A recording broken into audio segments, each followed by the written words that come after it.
My name is BN Pant. I'm CEO of Abroad Institute, and this institute connects faculties and students around the world. We do faculty and student exchange.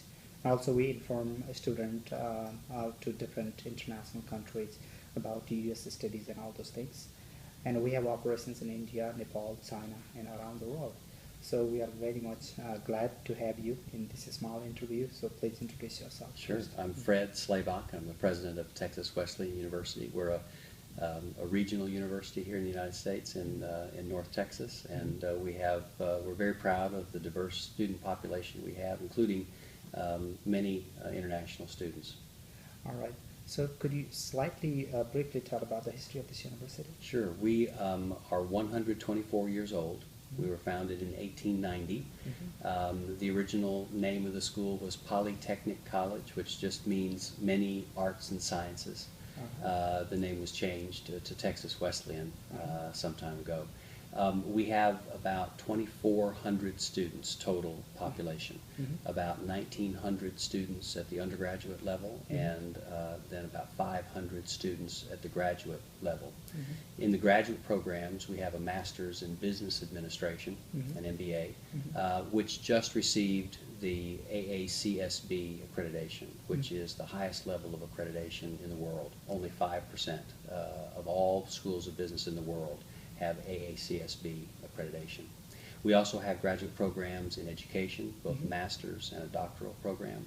We have graduate programs in counseling, both master's and PhD in counseling. And we have the largest graduate nurse anesthesia program in the entire country. Could you tell a little more about this graduate nurse anesthesia program? Yes, here in the United States, nurses who administer anesthesia, the kinds of drugs that help people going into operations, have to have advanced graduate level training. Students are already registered nurses, RN, and they have been working in intensive care units for a number of years. And then they apply to go back to school, to graduate school, to earn their master's degree in graduate nurse anesthesia. I see. And then when they graduate, they are practicing nurse anesthetists. And it's a growing field because healthcare in general is a growing field, and so it's a very popular, and we have the largest program in the country. It's a master's program, right? It's a master's level program now. The accrediting body for nurse anesthetists has announced a plan to move toward a doctoral level program. So over the next 5 years or so, we'll be transitioning to a doctorate in nurse anesthesia practice. But right now, it's a master's level program. What are the entrance criteria for that program? Well, first you have to be a registered nurse, and you have to have worked for a number of years in a hospital in intensive care unit. Right. And you have to have a bachelor's degree, of course. We have, in the United States, we have some nurses who have an associate's degree, not a bachelor's, and some who have bachelor's. You have to have a bachelor's degree and be a registered nurse and practice for a number of years. And then there's also an entrance exam, and we also look at the grade point average of the students when they were in undergraduate school. Right, wonderful. So, this university has been a home of international students. Yes. Because I found so many international students. So, what draws so many international students to this university as compared to there are many universities in Texas? Sure. Well, first of all, we think the most important aspect of our educational program here is the fact that we have small class sizes. So faculty members and students really get to know each other. At larger universities with 100 or 200 students in each class, it's hard for students to get to know the faculty member, and as a result, the faculty member really can't give individual attention to the students. Here, we're able to give individual attention to the students, and that helps students thrive.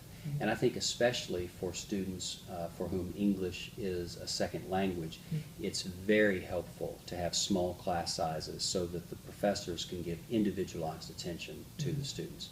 And the fact that we are in the Fort Worth, Dallas area is very Right. attractive to a lot of people. Right. There are a lot of things to do in Right, Fort and- Worth, Dallas. Right, and I think it has been one of the safest and best cities in the United States. We think so. I'm glad to hear that you do too. I found many even South Asian communities are here, so students Yes. and their Kenyan kids also thinks this is best place for them to come, right? Yes. So now, having said that, you have pretty much international students. Do you have further, activities that you will be pursuing exposures of this university in the international world? Yes, through our International Programs Office, we have great hope and expectation that we're going to continue to expand our international programs. We already have a number of students from a number of countries, and we're gradually expanding the number of countries we have. At the faculty level, we have an international exchange program with a university in China. Oh. We'd be interested in forming Yeah. similar kinds of relationships with other universities. Our faculty go over for 6 weeks to teach in classes in Wonderful. international universities. Right, so you have already tied up with Chinese universities, right? One that we have, and Where exactly in it China? is in Beijing. It's at the Beijing. Communication University of China in Beijing. Wonderful. You have not tied with any Indian universities, or I am not aware of any formal relationships that we have yet with I any see. universities in India. Right, because I have been in some. We have worked with Oklahoma State University too. Yes. Some very top level management institute in India are there, and in Nepal also some nice universities are Mhm. there. Mhm. So my assumption is that if students, properly they are from South Africa or America, and if they go and just learn, at least have some experience of poor and emerging economies, Mhm. MBA students, that could tremendously benefit. So I think this could be another way Texas Wesleyan University could be around the world. It'd be interesting to explore that. It would. Right. Well, and now, Panada, do you have any thing that you think you have to communicate with the international student on behalf of this, university? What I would really like to say to potential students is that we really welcome international students here, and we do everything we can to get them into all the student activities at the university as well as in the community. But most importantly, the faculty here are able to give individualized attention to students. And I think that's something that international students would find very beneficial. Right. All right. So finally, we would like to thank you very much for this thank you. briefing introductions about this university, and we really like to recommend this university program to international students. Wonderful. Thank you so much. Thank you.